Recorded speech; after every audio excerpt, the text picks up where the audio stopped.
It's noon, so I'm sure others will be joining as we do these introductions, but as you join, please introduce yourself in the chat. Thank you all who have done that already. My name is Michelle Hodera. I will be in the background hosting this, but I'll introduce the panelists in a little bit. So I'm a manager at Education Northwest. Education Northwest is a nonprofit in Portland, Oregon. We conduct education research, evaluation, professional development, and we are hosting this webinar to share a couple of research studies that we conducted in partnership with University of Oregon. One of those studies was funded by the Institute of Education Sciences through our Regional Educational Laboratory contract, REL Northwest contract, and the panelists will share a little bit about that in a moment. So I'm going to put the links to those studies in the chat so you have them. So throughout this presentation, the speakers will be using the chat to interact with all of you, and there will be some time at the end for discussion. So please stay on for that. If you only have questions for the panelists, you can pose it in the Q&A, but otherwise we'll really just use the chat for this webinar. So again, I see more people are joining. Thank you all for joining our presentation today. I'm going to introduce our speakers and then we can get started. So we have on our, one of our panelists, Dr. Ilana Umansky. She's an associate professor at the University of Oregon. Dr. Umansky's work focuses on quantitative and longitudinal analysis of the educational opportunities and outcomes of immigrant students, emerging bilingual students, and students classified in school as English learners. She studies key English learner policies, including identification, service provision, and reclassification, focusing on issues of stratification and opportunity. Her work has explored English learner course taking and access to core academic content, the effects of EL classification on students, teacher perceptions of EL classified students, and how educational outcomes vary for students in different linguistic instructional environments. We also have Manuel Vasquez. He is a PhD student in the Educational Methodology, Policy, and Leadership Department at the University of Oregon. He's also a senior researcher here at Education Northwest. Informed by his own immigrant experience, Manuel's research centers on the educational experience of immigrant students, emergent bilinguals, and students classified as English learners. Manuel's work uses quantitative methodologies to explore how policy and programmatic decisions, such as bilingual education, impact the educational opportunities of students. And we have Lorna Porter as a panelist. She is a PhD candidate as well in the Educational Methodology, Policy, and Leadership Department at the University of Oregon. Lorna is pursuing a degree in quantitative research methods in education. Lorna's research explores how policy decisions impact the educational experiences and outcomes of multilingual students, students classified as English learners, and immigrant students. So with that, I'm going to turn it over to our panelists to begin this presentation. Thank you. Thank you so much, Michelle, for introducing us. And of course, thank you all for being here today. We're really excited to share this work. And as Michelle kind of spoke to, we're going to be presenting on two different studies today, both coming out of Alaska and both focused on Alaska Native students classified as English learners. The first, and this is the study I'm going to be starting out kind of sharing, is a descriptive study conducted under the REL Northwest, focused on patterns in English learner identification, classification, service provision, and reclassification among Alaska Native students. The second, which Ilana and Manuel are going to be sharing out on, then kind of transitions to focus on the impact of English learner classification among Alaska Native students. And also, as Michelle said, but just to reiterate, we are going to have points throughout where we would really love your participation in the chat. We're excited not only that we get to learn from you, but that you can also learn from each other. Okay, next slide. So to start off, we kind of wanted to situate both of these studies within the wider policy, practice, and research spaces. There are kind of two broad areas within which our work takes place. So kind of on your left, you see there's English learner education. And here we're really talking about the federal classification, which indicates students who might benefit from and have the right to additional linguistic supports in their education. And this, of course, entails a wide set of policies and services. I'm going to talk a little bit more in a couple of slides on that, but just kind of want to name that first big area and then also call attention to the second big area, and that's education that supports Indigenous students. And here there's incredibly important, rich work that examines how US education systems are experienced by students who are Alaska Native, Native American, and Native Hawaiian. And here we're talking about content such as Indigenous self-determination and education systems, language revitalization work, and culturally responsive education, all kind of within this critical understanding of the socio-historical context of kind of forced assimilation, government schooling, and heritage language loss. So there are these two kind of big areas, and then our work in these two studies really fits at the intersection of these two spaces that overlap, looking at Indigenous students, and specifically in our study, Alaska Native students, who are also classified as English learners.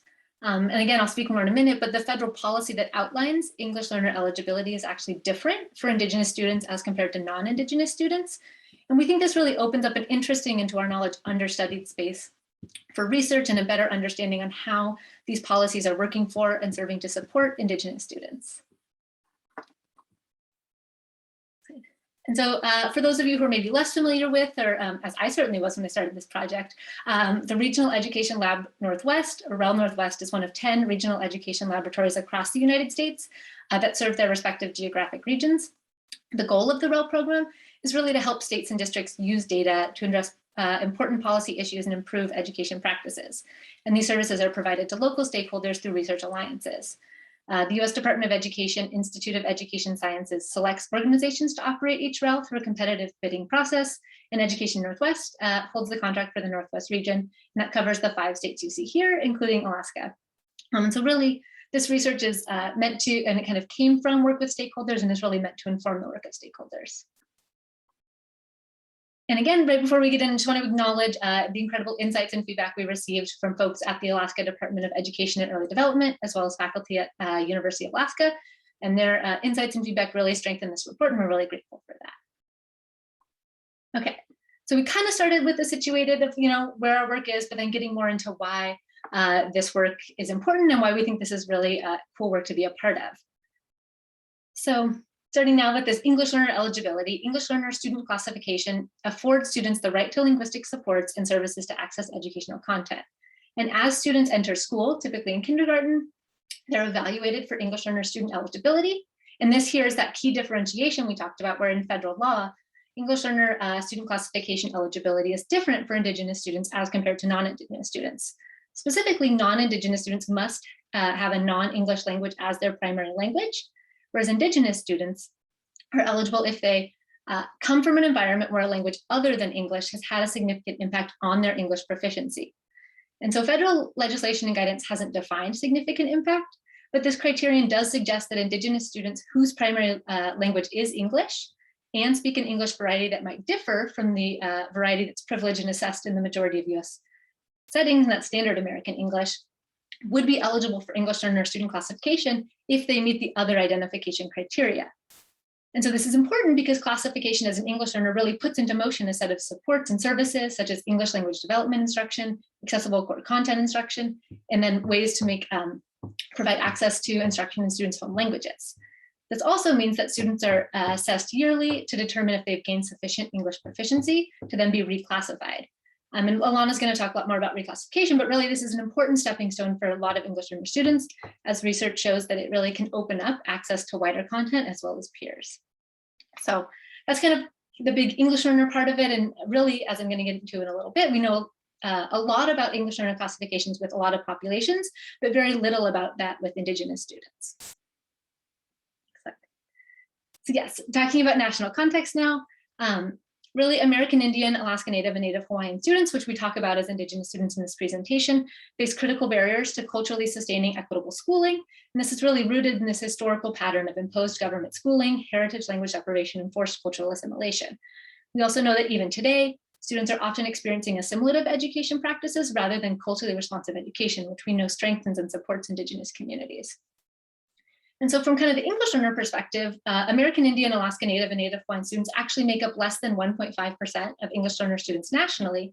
But if you look at that stat from a different side, 8% of American Indian and Alaska Native students are English learner students. So this is a pretty substantial group of students among American Indian and Alaska Native students. That said, EL research policy and supports have really focused largely on immigrant origin English learner students. And I know kind of coming more from the English learner background, that's where a lot of the research lies. And so there are critical gaps in understanding how English learner student policies really do function for Indigenous students. And in Alaska, it's actually an open question whether and how English learner student policies and services are meeting the unique needs, experiences, and priorities of Indigenous English learner students. So this study, as I've mentioned a couple times, takes place in Alaska. It's one of 9 states where an Indigenous language is among the top 5 most common home languages among English learners. And in Alaska, over 40% of English learner students are Alaska Native. So this is a very substantial proportion. And this work really came out of the fact that strengthening supports for Alaska Native students classified as English learners was and continues to be a key priority for Alaska's education leaders. All right. So in this report, there were 4 overarching research questions. The first looks at the percentage of Alaska Native kindergarten students classified as English learner students, and then how does that vary by student and school characteristics. We then kind of focus on 4 districts that we were able to do interviews in and talk about the processes used to classify English learner students, focusing specifically on if they vary by whether a student's Alaska Native or not. Then we kind of step back and look at services and supports and look through these English learner student plans of service to see what key services are provided to English learner students, and if any are targeted, again, to the unique educational experiences and needs of Alaska Native English learner students.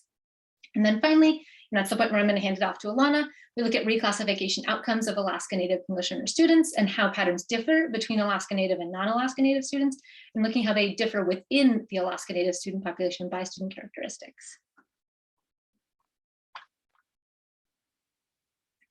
And then we talk about data sources and sample. We actually drew on a lot of different data sources for this project. The main was Alaska student level administrative records from 2011-12 to 2018-19. It's about 85,000 students.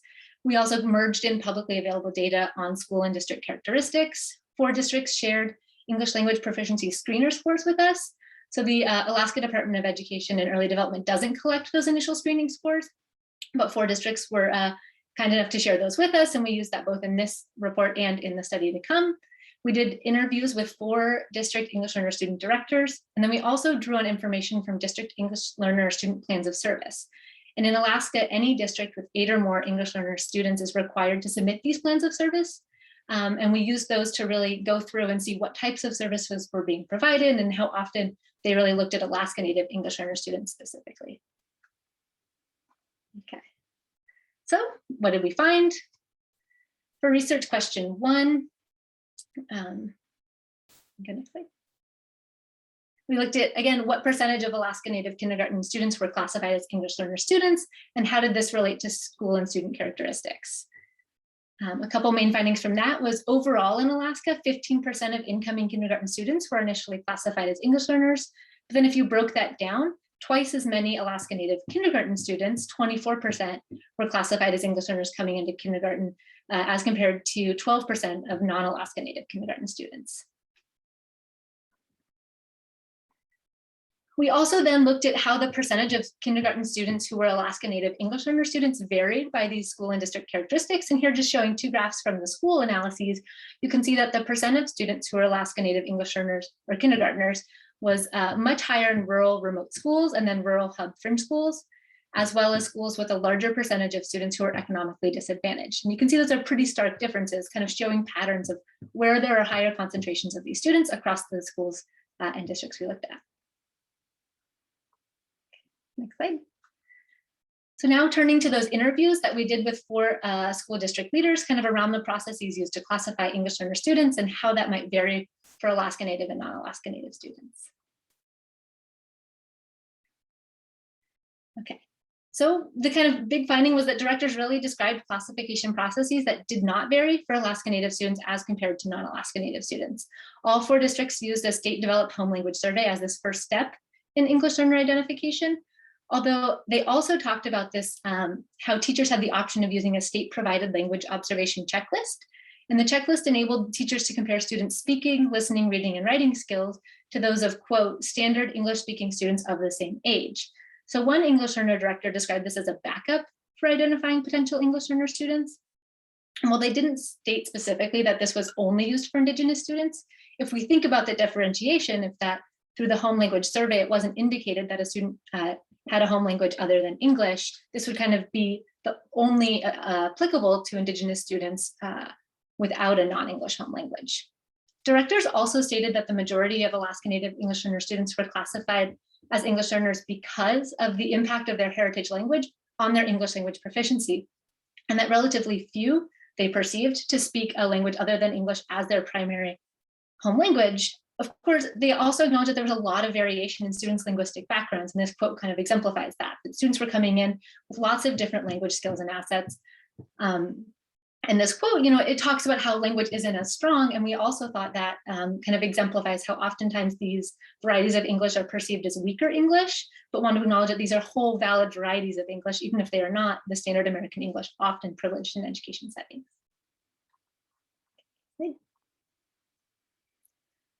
So then we took a step back and we looked at services, and we looked at the 26 districts that had these English learner plans of service. And so not every district did, but again, it was any that served 8 or more English learners, which was the vast majority of English learners in the state. And looked at key services provided to English learner students and how those might be differentiated for Alaska Native English learners specifically.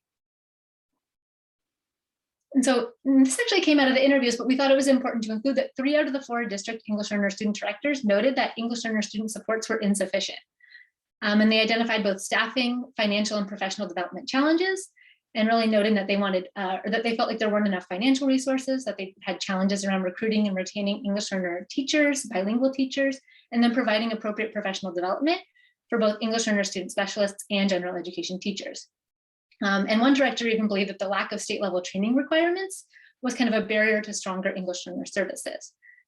They also shared that limited resources resulted in English learner student resources being really concentrated on students who were perceived to need the most intensive supports or have the most acute language needs, which meant that students with less acute needs or students who were in schools with fewer English learners received limited, if any, English learner supports.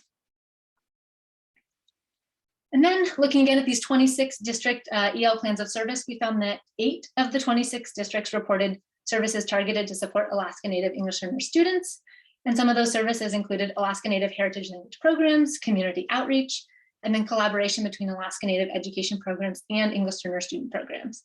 We found that 6 of the 26 districts had at least one Alaska Native bilingual or heritage language program. And we found some exciting examples of how in some districts, Alaska Native and English learner student education services overlapped to support Alaska Native English learner students' heritage and English language development, as well as bringing in cultural connections and academic growth. So on the next slide, we would love to hear from you. And we're hoping you could put in the chat any experiences you might have seen or been a part of relating to this integration of Indigenous education services and English learner services. We'll take a couple seconds for that, if I can pull them up.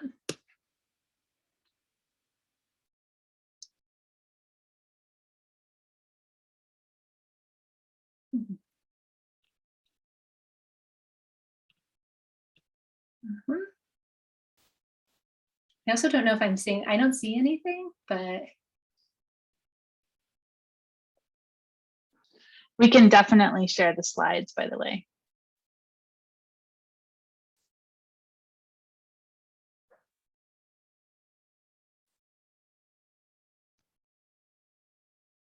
I can also hand it off to Alana. You're going to take the next slides if we're not going to. Sure. Yeah, people can keep putting ideas and thoughts in the chat as we go forward. But we can keep going, Michelle. We'll have other spots to pause.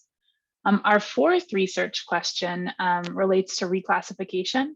And we are interested both in understanding how reclassification outcomes and patterns differ between Alaska Native and non-Alaska Native students classified as English learners, and also understanding how patterns in reclassification may differ within the Alaska Native English learner population.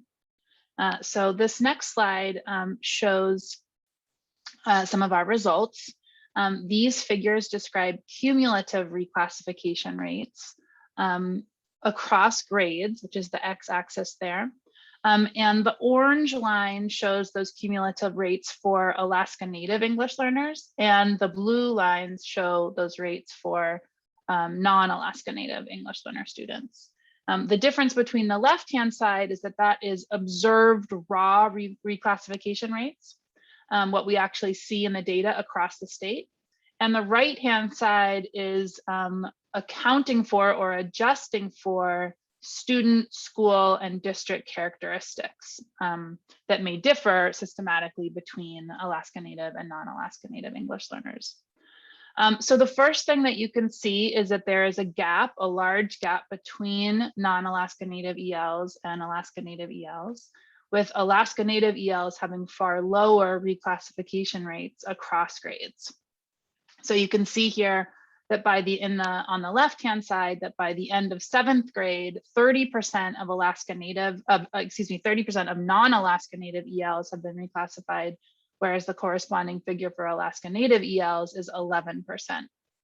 Looking now at the right-hand side, where again, we're adjusting or controlling for a host of characteristics, we can see that about a half of that gap is explained by student, school, and district characteristics, such as school locale and whether the student is coming from a family that's eligible for free or reduced price lunch. But there still is a sizable gap of about 10 percentage points by the end of 7th grade. It's worthwhile pointing out that reclassification rates for both Alaska Native and non-Alaska Native students in Alaska are lower than what we see in a lot of other studies of reclassification in other locales. Typically, there's research suggesting that reclassification takes about 5 to 7 years for students. We can see here that in Alaska, after 5 to 7 years, a non-Alaska Native EL has about a 1 in 3 chance of being reclassified, whereas an Alaska Native English learner has about a 1 in 10 chance of being reclassified.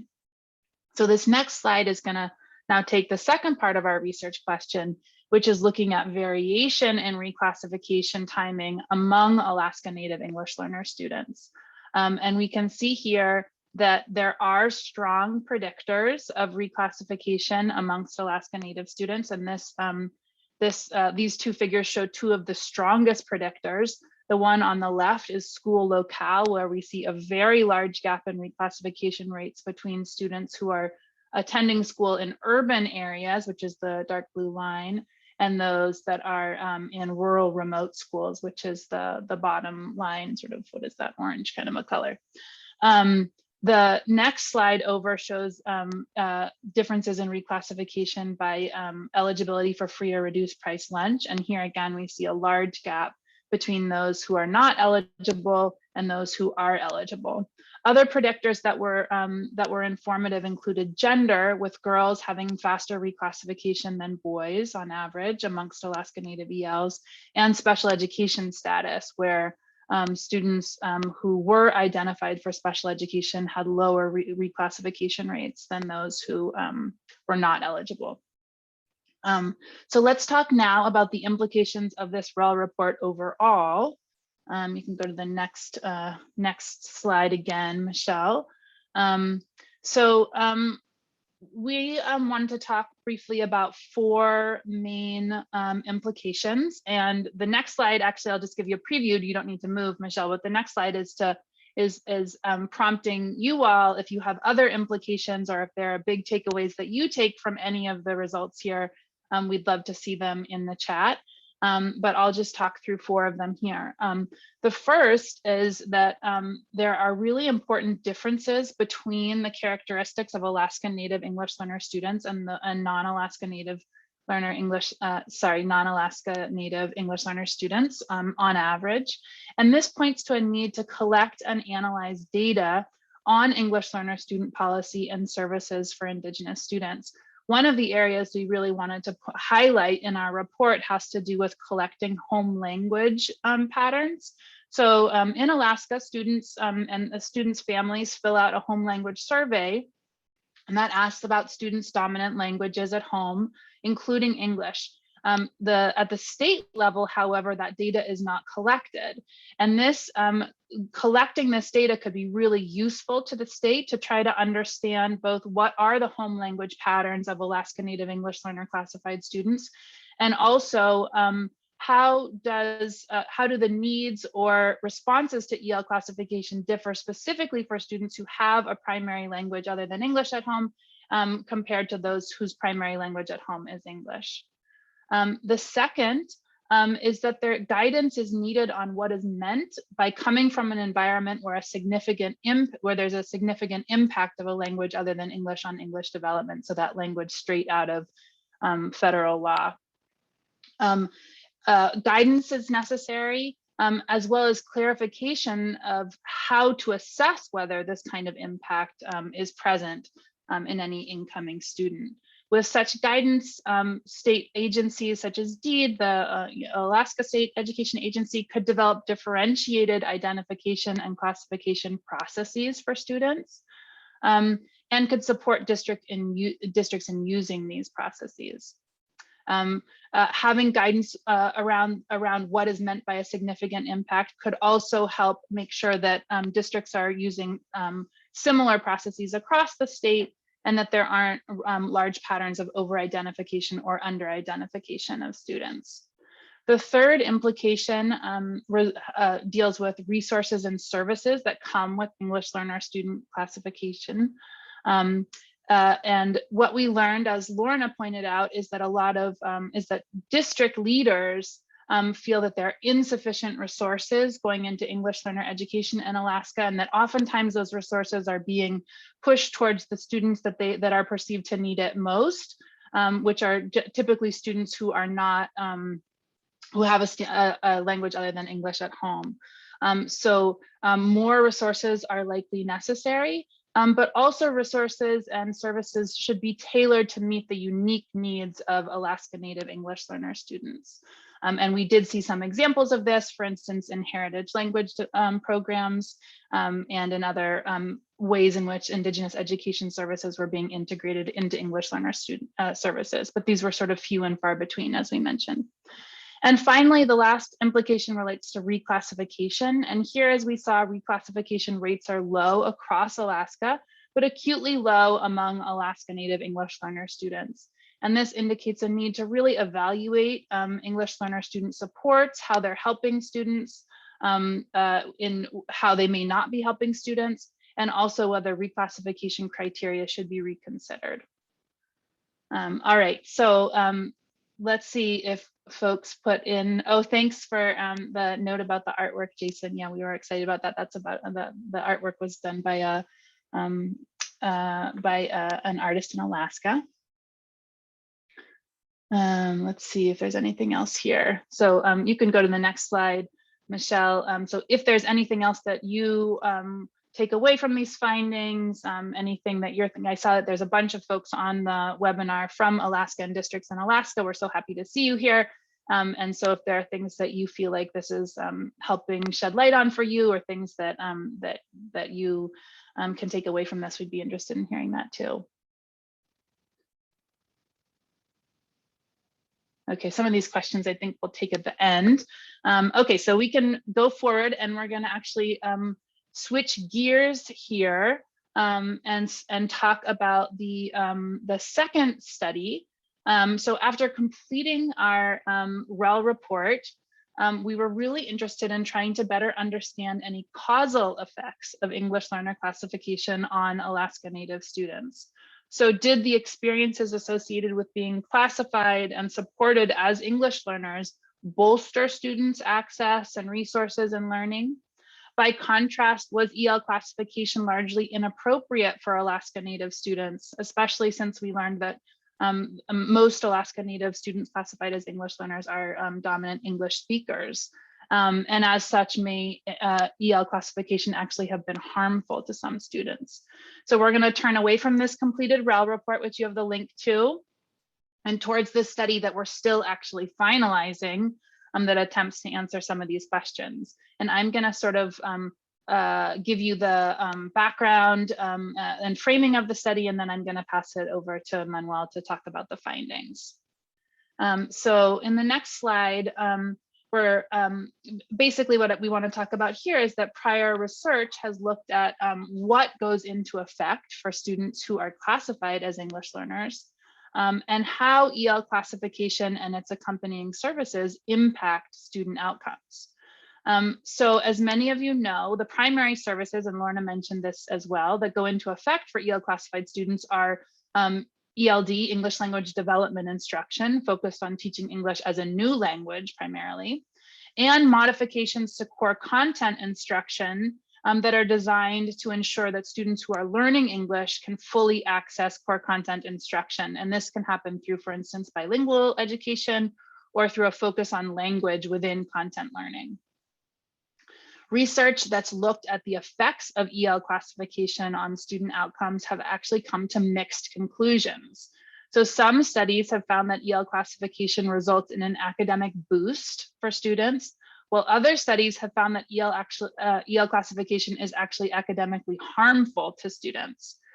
Increasingly, evidence suggests that the effects of EL classification and services are linked to what services EL students receive and the quality of those services, and also what individual student characteristics are and their needs are, and whether EL services are meeting those needs.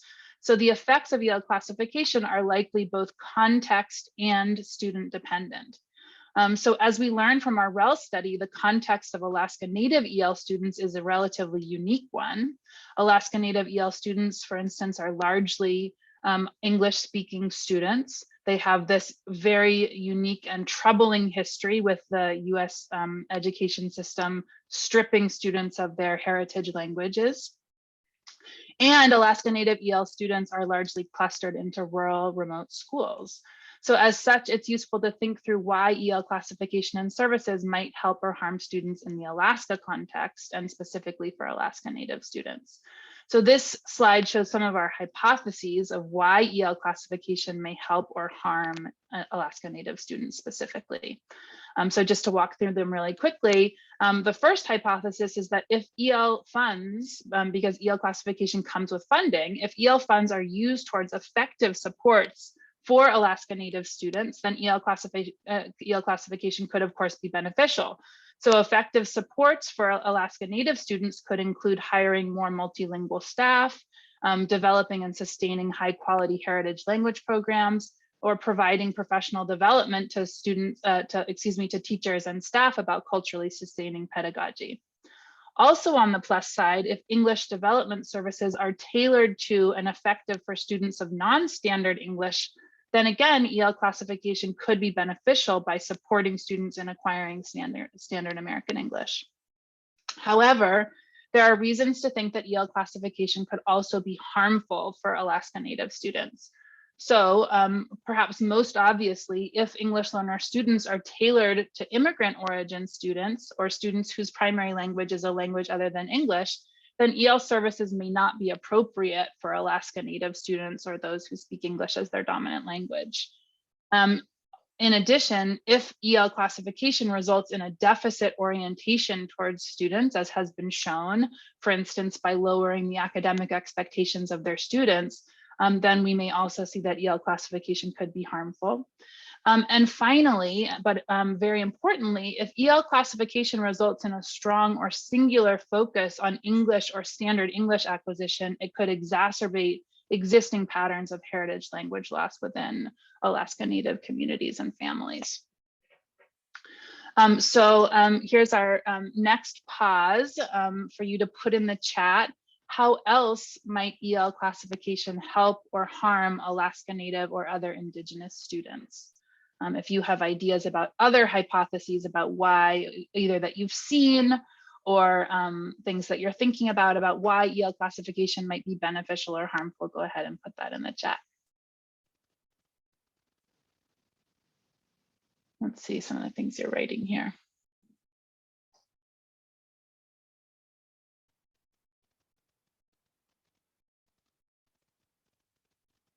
Thank you.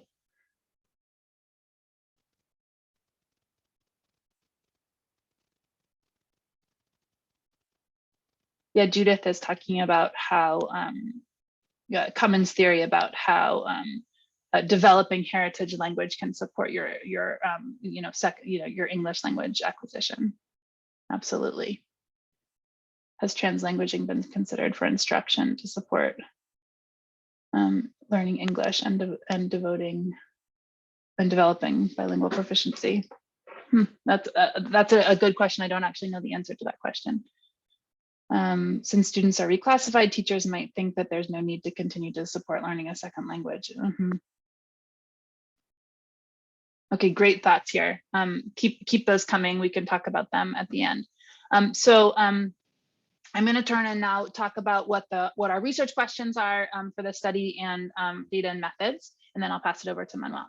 So we had two research questions. The first is what is the impact of EL identification on students' standardized academic performance in English language arts and math, and also on their attendance and disability identification amongst Alaska Native kindergarten students in select school districts in Alaska. So what's the effect of EL classification? And then the second question is, how does this impact differ for non-Alaska Native EL students in the same district? So what's the effect of EL classification, and how does that differ for non-Alaska Native EL students? Data and methods. For the study, we drew upon state provided data from the Alaska State Department of Education, paired with district level data that we were able to, that 5 districts were able to share with us. And it was critical to get this district level data because we needed to know what students' initial English proficiency screener scores were, and I'll explain why in a second. So we were able to look at 1,567 students, and these are students who, as they entered kindergarten, were screened as potential EL. So they took an English proficiency screener in kindergarten. For the non-academic outcomes of attendance and special education identification, we looked at grades kindergarten through 5th grade due to the characteristics of the data, and when tests are taken in Alaska for the standardized assessment outcomes, we looked just at grades 3 through 5. So finally, here about our methods, our goal was to design a rigorous study that allows us to more confidently say really what is the effect of EL identification on these 4 different outcomes. So to be able to do this, we needed to know what would have happened to students who were classified as English learners if they had not been classified as English learners, and vice versa. So we used a regression discontinuity model to do this, and this is this figure is trying to demonstrate that. So basically, when students come in, if they're deemed to be potential ELs, they take this screener score, and based on their score, the screener assessment, and based on their screener score, they either are identified as an English learner or they're not. And what regression discontinuity does is it compares those who fell just above the EL threshold and just below the EL threshold to each other, and then tracks those students over time. And the idea is that these students who scored just below and just above are really very similar to each other. And in fact, you can't differentiate one from the other on average. And we are able to test that and show that empirically as well. So with that, I'm going to pass it over to Manuel. Thanks, Alana. So now I'll walk us through some of the results of this study. But before I do, I just want to share a couple of things to keep in mind as we're interpreting the results. And first, our analysis only looks at a specific group of students. So it's those that are right above and right below the initial English proficiency threshold. So our results are relevant to those students who had high initial English language proficiency. And as Alana mentioned, we didn't have access to statewide English language proficiency screener scores. So the results aren't representative of the entire state. It's focused more on the districts that we were able to get data for. And because we didn't have full data from the state, there's also some sample size limitation, especially for students who scored above the threshold. And a unique thing about the Alaska context is that there's very different linguistic profiles. Some students can be classified as EL without having language other than English spoken at home, and others do speak a home language other than English at homes. However, we don't have that level of data to be able to differentiate between students who speak only English and those who speak an Indigenous language in home. So just some things to think about as we're interpreting the results. But now moving on to kind of the first set of results that address that first research question that asks how EL identification impacts Alaska Native students. So we found that EL classification in kindergarten had a substantial and significant negative impact on math achievement in grades 3 and 4. So this graph here tries to illustrate those results. The graph plots a student's kindergarten English proficiency score on the x-axis and the student's third grade math assessment score on the y-axis. And the dotted line represents the threshold at which students are either classified as EL or not classified as EL. So students to the right of the line are not classified as EL, and students to the left of the line are classified as EL. And we see that there is sudden jump right after students clear the dotted line of the English language proficiency threshold. And so this jump represents the impact of EL classification, which we find to be negative for EL students. The impacts were fairly large in math. EL classification led to a decrease in third grade math achievement by 0.39 standardized units and about a quarter standard deviation in fourth grade. And to put these results into context, if an Alaska Native student wasn't classified as EL, then we would expect the achievement gap between Alaska Native and non-Alaska Native students to be cut in half. So overall in third and fourth grade, fairly substantial negative impacts.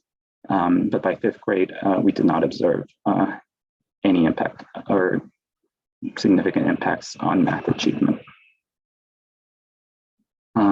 Moving on to the impact of EL classification on ELA. We see similar patterns. EL classification in kindergarten had a substantial and significant negative impact on ELA achievement in grades 3 and 4. In both grades, EL identification decreased ELA achievement by about a quarter standard deviation. So again, to put this in context, if an Alaska Native student wasn't classified as EL, then we would expect the achievement gap between Alaska Native and non-Alaska Native students to decrease by about a third. So those are our first two results on the academic outcomes. We also looked at the impact on attendance rates and special education identification. And just to cut it short, we didn't find any impact on attendance rates across the grades that we looked at in K through 5. So really didn't see like patterns one way or the other. For special education identification, we did not find statistically significant results. However, there was found some evidence that EL classification decreases the likelihood of special education identification in early grades, but then these trends reverse later in elementary grades. So more specifically, we observed lower likelihood of special education identification in grades kindergarten through third grade, and then higher likelihood in grades 4 and 5. And these findings align with prior work that's looked at the impact of EL identification on special education identification, and also find similar patterns of lower likelihood in earlier grades and then higher likelihood in later grades. But again, these were not statistically significant. So those are the first results of the first research question. Moving on to the results of the second research question, which focuses on understanding if EL classification impacts Alaska students differently compared to non-Alaska Native students. So in this analysis, we include both Alaska Native and non-Alaska Native students. And we find that EL classification does have a differential impact on Alaska Native students compared to non-Alaska Native students. And more specifically in ELA, the negative impact that we saw of EL classification is exclusive to Alaska Native students. So this suggests that there is no negative effect of EL classification on non-Alaska Native students with initial high English proficiency. And then we also observed similar patterns in math, though those results were not significant. And we didn't find any patterns that suggest that EL identification impacts attendance rates or likelihood of special education identification differently for Alaska Native students. So those are our main findings of our 2 research questions.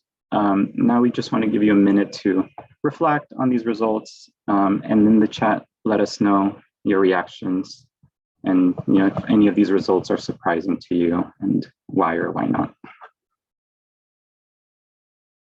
And I'll take a look and see what some thoughts have been shared so far.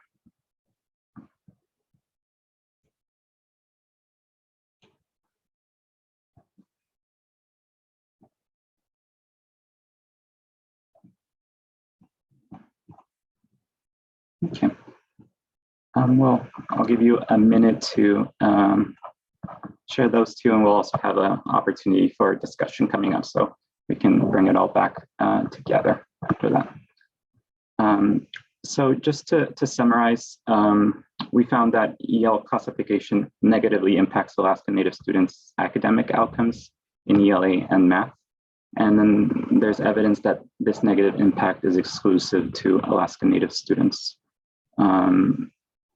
And as we described earlier, prior research suggests that there are different mechanisms through which EL identification can impact students' outcomes, including the types of services they received, access to different educator, teacher perceptions.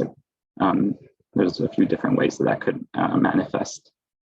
And although we didn't find evidence that EL identification is working well for Alaska Native students with high initial EL proficiency, and it's just important to keep in mind that contexts vary substantially across schools and districts, and services provided for students, policy decisions are very different.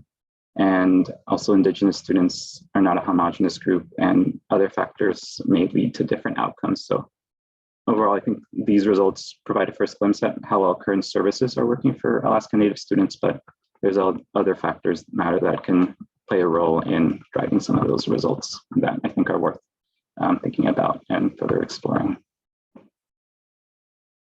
And so now we want to kind of give you a chance to reflect about the information we shared and hear your thoughts.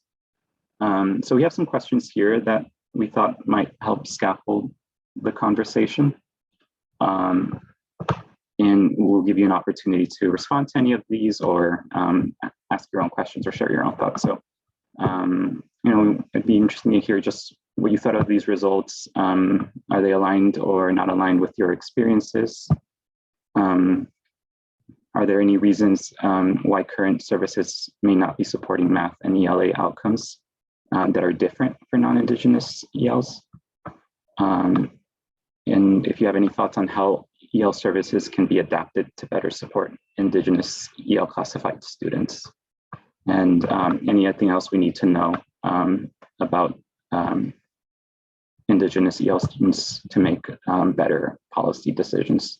So yeah, feel free to type your thoughts in the chat, or here we can also give you an opportunity to raise your hand and allow you to ask your question to the group.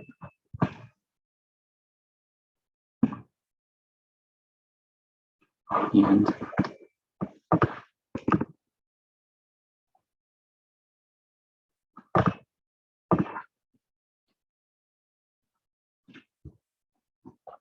maybe we can also look to see if any of the Q&A has any open questions.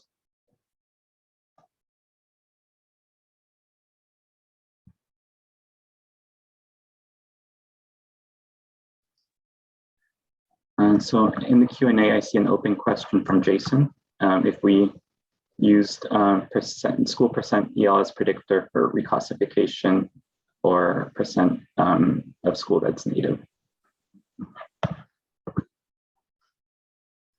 And Lauren and Alana might be better suited to answer that question. Can you restate it? I don't see that. I'm not finding that one yet. Yeah, so in the chat I see, did you look at school percent EL as a predictor of reclassification or school percent native?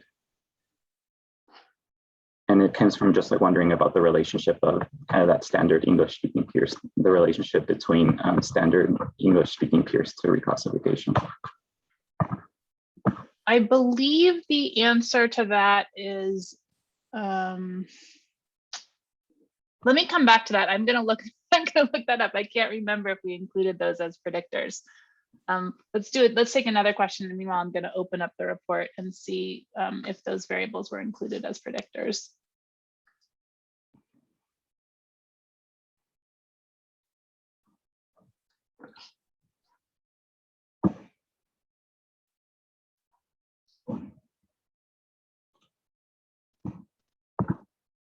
Okay.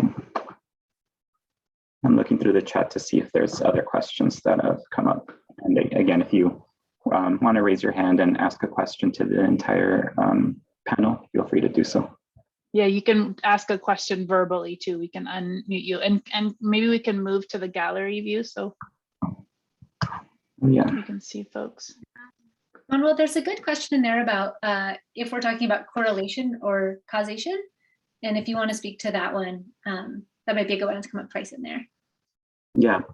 So with the method that we use, the comparing students who are right above and below their initial proficiency threshold, our attempt is to find causal relations. So it's not isolating a correlation. We tested some of the assumptions to say that this is a causal relationship, and found that those were met. So yeah, I think in short, our results are trying to isolate causal impacts. And that is in contrast to our reclassification results from the REL report, where those are descriptive. So we are in no way trying to say that because you are Alaska Native, you will take longer to reclassify. Instead, we're trying to understand what are the observed patterns in Alaska, and how do different predictors correlate with reclassification patterns. So the reclassification study is correlational and descriptive, and the effects of initial English learner identification are causal.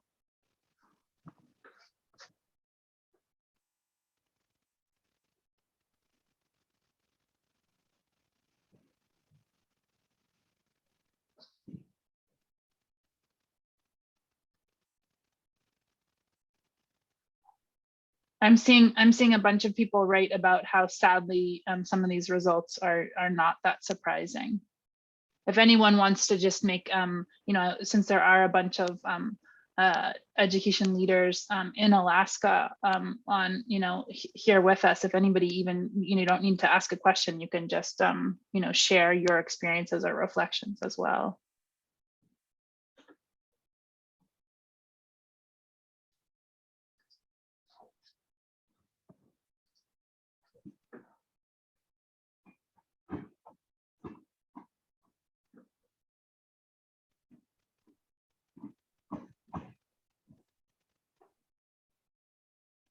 Have you looked at other state reclassification patterns through data available from WIDA? Other folks have, and we have looked at other, I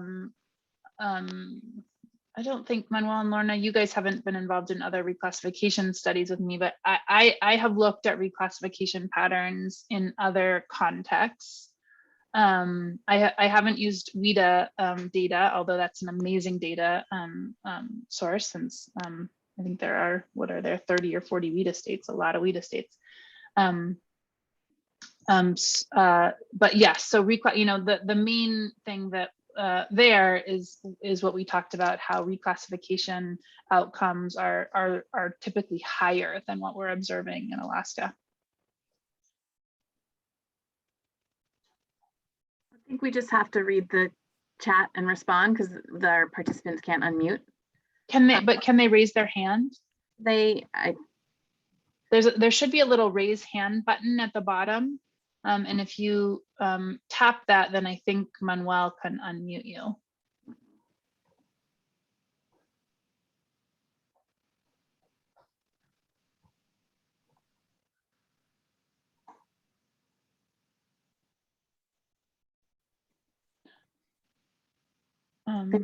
They can't do that.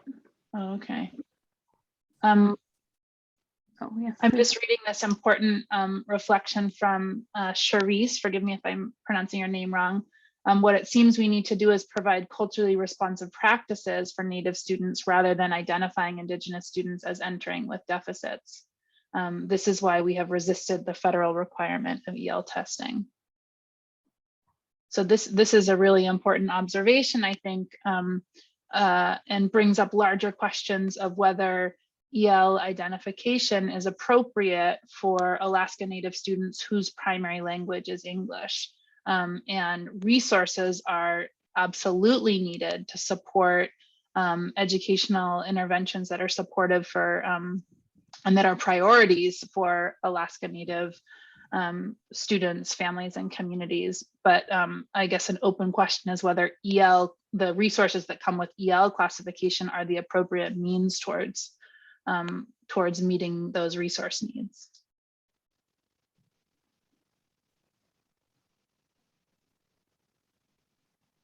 Oh, yay. Lana Nas here. I wanted to ask you a quick question on terminology. It seems like we keep dancing around the fact how relevant it is that the student is classified as an English learner, be it Alaska Native student or of other heritage. So a question on terminology I have is this the impact of classification that shows us these low results? Or is this the result of the students' low English proficiency, simply factual reflection of their lower English proficiency? The term itself, impact of classification, makes the educators look guilty for classifying these kids who then end up low proficient in math. So I think the deeper thinking, maybe more reflection on how we frame our terminology would be helpful. As it is now, you can see that we are classifying these kids, we're giving them more support, we're giving them more instruction, more attention, we're practicing inclusive practices, and we're giving them more.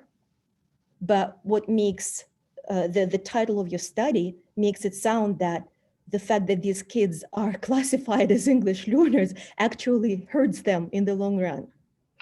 Well, that's such an important comment, Svetlana. Did I say your name right, I hope? Right. Yeah. So to clarify, that second study that we presented is actually doing exactly that. It is trying to isolate the effect of EL classification and services. And the way we do that, and forgive me if I didn't explain it very well, it's a little bit complex, but the way we do that is we try to look at students who have the same level of English proficiency when they come into school, but because one happens to, have breakfast that morning and tests at, whatever it is, 28, gets a score of 28, they are classified as an English learner. And one kid,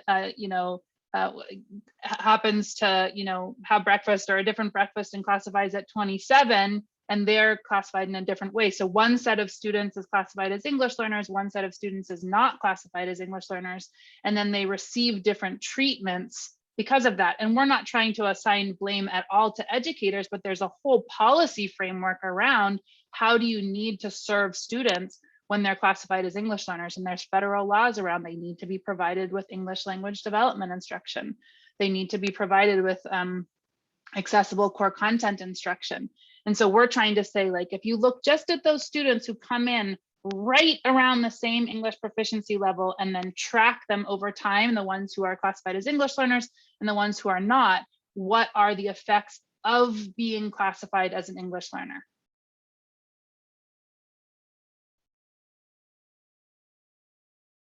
So I hope that helps, and here's our contact information. Happy to share more about that if Yeah, you want. thank you. It does. It clarifies a lot for me. Thank you so much. Okay, great. Yeah, of course. Do we maybe have time for one more question?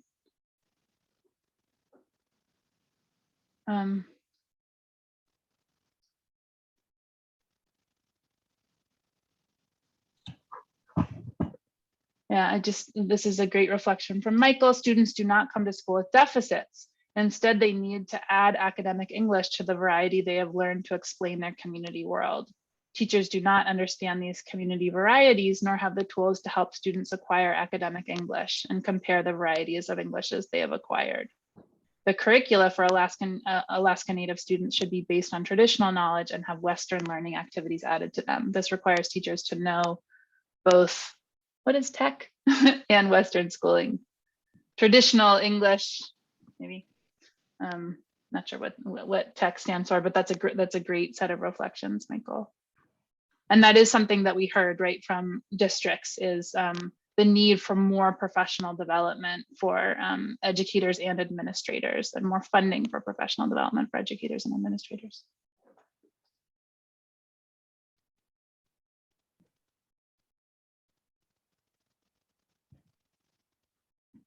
Michelle, should I pass it to you to close us out? Sure. Thank you to Manuel, Lorna, and Alana for a really informative, excellent presentation. We will be sending the recording and PowerPoint out, and look out for more presentations from us as more research comes out this year. Thank you all.